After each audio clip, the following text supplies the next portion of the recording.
Wabah COVID-19 membuat pola hidup masyarakat berubah, termasuk dalam hal kebutuhan kepada teknologi.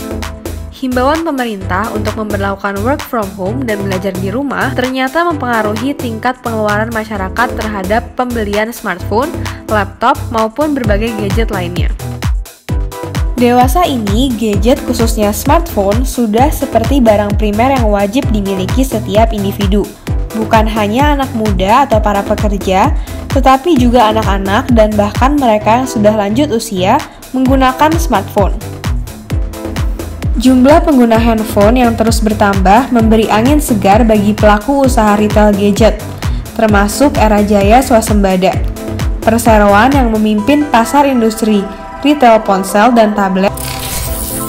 Ternyata bukan hanya era phone saja yang tergabung dalam grup era jaya ini. Ada pula iBox, Samsung Experience, Mi Store, dan juga Urban Republic yang tergabung dalam grup era jaya. BPS mencatat perekonomian Indonesia pada triwulan 2 2020 mengalami kontraksi sebesar 5,32%. PDB diperkirakan akan berada di rentang minus 2,8% hingga minus 1% pada kuartal 3 2020. Tinggal menunggu pengumuman resmi dari Menteri Keuangan Sri Mulyani, maka Indonesia secara resmi masuk ke jurang resesi. PDB secara simultan berpengaruh positif dan signifikan terhadap pergerakan IHSG. Di awal triwulan 3, kinerja IHSG menunjukkan adanya pertumbuhan positif.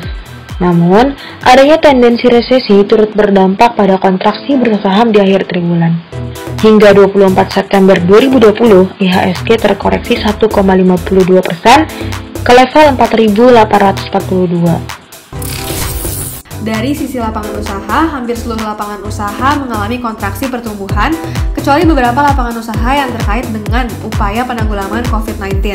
Kembali diberlakukannya PSBB total bisa menjadi alarm terhadap ekonomi Indonesia.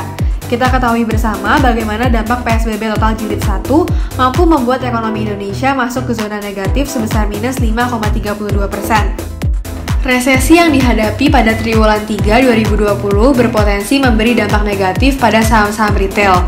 Saham-saham yang memiliki pangsa pasar menengah ke bawah mengalami dampak yang besar seperti RALS dan LPPF. ACES dan MAPI juga mengalami penurunan. Namun dibandingkan keempat saham tersebut, ERA merupakan saham yang mengalami penurunan penjualan dan laba yang lebih sedikit. Pada kuartal 1 2020, ERA mengalami penurunan pendapatan dan laba masing-masing minus 6,26% dan minus 0,14%. PDB yang mengalami penurunan membuat adanya ketidakpastian baik pada ekonomi maupun pada bursa saham. Turut membuat ERA mengalami penurunan harga yang dalam hingga terjadi auto reject bawah. Jika dilihat pada grafiknya, saat ini ERA keluar dari masa uptrendnya. Tercatat, BI rate dan tingkat inflasi turun sebesar 4% dan 1,32%. Turunnya BI rate tidak akan serta-merta melemahkan IHSG, karena yang menjadi fokus investor bukanlah BI rate, melainkan tingkat inflasi. BPS melaporkan indeks harga konsumen sepanjang Agustus 2020 mengalami deflasi sebesar 0,05%. Ketika jumlah uang tunai yang berada di masyarakat berkurang, maka pertumbuhan inflasi memang akan tertekan. Namun, di sisi lain juga beresiko menekan pertumbuhan ekonomi sebagai akibat dari bank yang lebih memilih menyimpan uangnya di BI daripada melakukan pembiayaan kepada nasabah. Dalam hal ini, BI rate diturunkan agar bank umum lebih memilih meminjamkan dananya kepada nasabah dan turut serta mendorong aktivitas ekonomi.